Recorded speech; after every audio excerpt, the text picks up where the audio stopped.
Ether chapter 6, verses 7 and 8, quote, "And it came to pass that when they were buried in the deep, there was no water that could hurt them, their vessels being tight like unto a dish, and also they were tight like unto the ark of Noah. Therefore, when they were encompassed about by many waters, they did cry unto the Lord, and he did bring them forth again upon the top of the waters.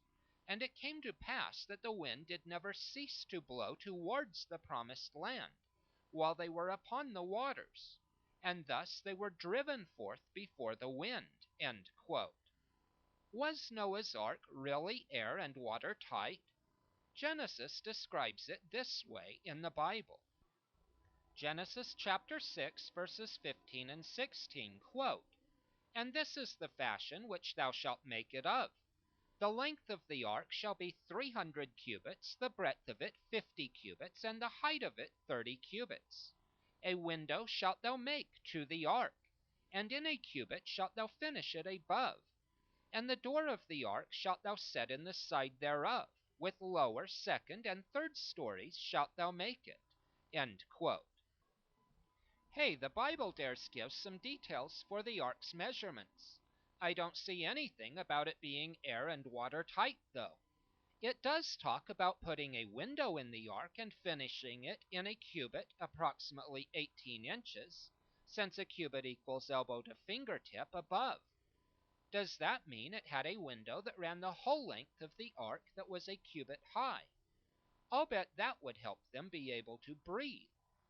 Nothing in the ark story about trying to go anywhere either, or diving underwater. Not even much mention of wind until the rains are over and the waters are starting to go down. Much nicer trip. If, quote, "the wind did never cease to blow towards the promised land while they were upon the waters," end quote, did they circle the globe a couple of times, or were they just going extremely slowly? 344 days times 24 hours, that's 8,256 hours, times 10 miles per hour, 82,560 miles. At 10 miles per hour, they would have circled the Earth 3 1/3 times. Maybe they drifted off course. Ether chapter 6, verses 11 and 12, quote, "And thus they were driven forth 344 days upon the water, and they did land upon the shore of the promised land.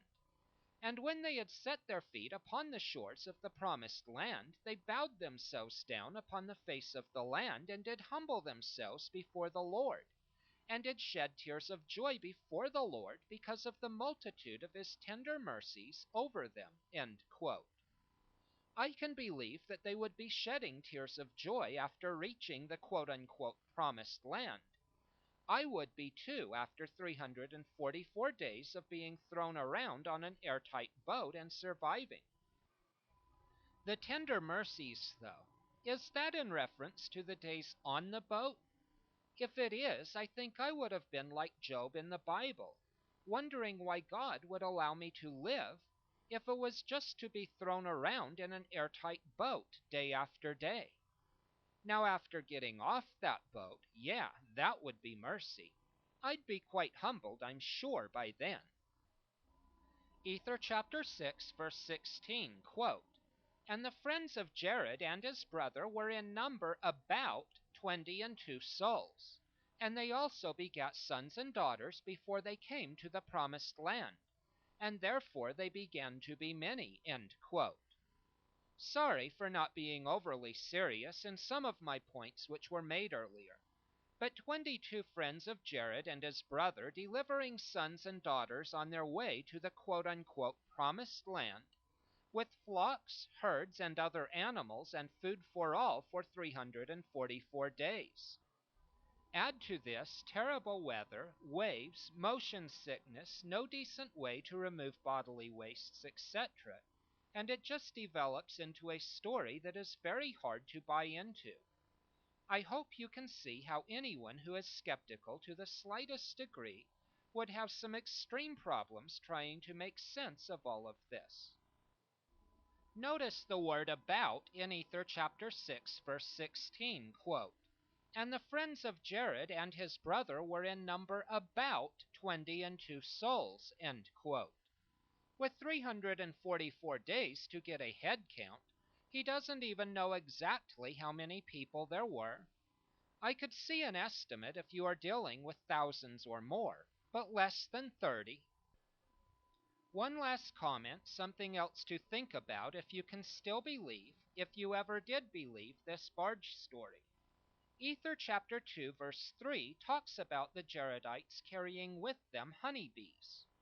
If these people really had existed and did do what the Book of Mormon talks about with the barges, one would have to wonder if they took these honeybees with them on their barge trip. That would surely make for an interesting ride.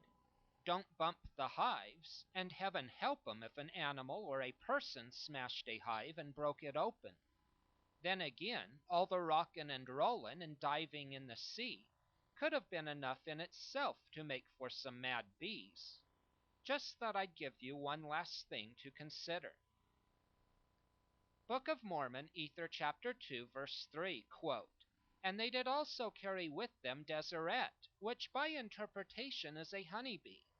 And thus they did carry with them swarms of bees and all manner of that which was upon the face of the land, seeds of every kind." End quote. Highlights and quoted texts added. Please copy and share this presentation with anyone you would like to. Thank you very much for your time.